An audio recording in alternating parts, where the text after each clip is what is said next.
మన భారతదేశ సంస్కృతి చాలా పురాతనమైనది. ఎన్నో ఆచారాలు, మరెన్నో సంప్రదాయాలు. ఇన్ని వందల ఏళ్లు గడిచినా మన భారతదేశ చరిత్ర మాత్రం కొనసాగుతూనే ఉంది. ఇతర ప్రధాన నాగరికతలు కొన్ని శతాబ్దాల వ్యవధిలో తమ ఉనికిని కోల్పోయినప్పటికీ భారతీయ నాగరికత అత్యంత పురాతనమైనది. దానిని సజీవంగా ఉంచడంలో దేవాలయాలు ప్రధాన పాత్ర పోషించాయి.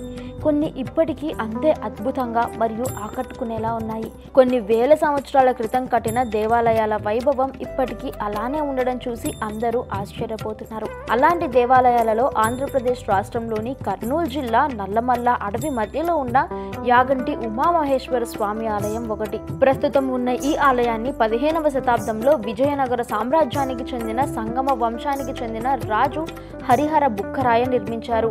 ఇది వైష్ణవ సంప్రదాయాల ప్రకారం నిర్మించబడింది. భారతదేశం అంతటా పర్యటించిన అగస్త్య మహర్షి ఈ ప్రదేశంలో వెంకటేశ్వర స్వామికి ఆలయాన్ని నిర్మించాలనుకున్నారు.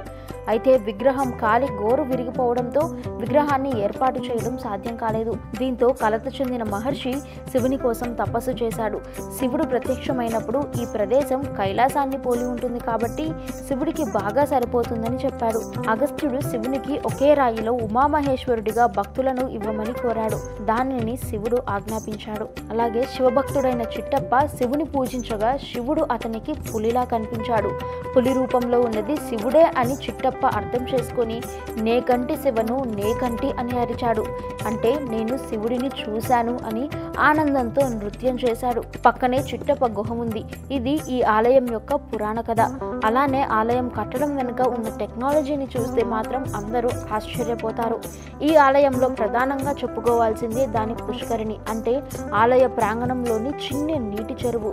కొండ దిగువ నుండి నది ముఖద్వారం ద్వారా ఈ పుష్కరిణిలోకి నీరు ప్రవహిస్తుంది. ఆ నీరు కొండల నుండి వచ్చినందున తాజాగా మరియు తీయగా ఉంటుంది. దీని వెనుక ఉన్న సైన్స్ ఏంటి అనేది తెలియదు, కానీ చెరువులో నీరు ఏడాది పొడవునా చేరుకుంటుంది మరియు ఇలా ఈ ఆలయ నిర్మాణ సమయం నుండి జరుగుతోంది. ఈ వీడియో కనుక మీకు నచ్చినట్లయితే లైక్ చేయండి, షేర్ చేయండి.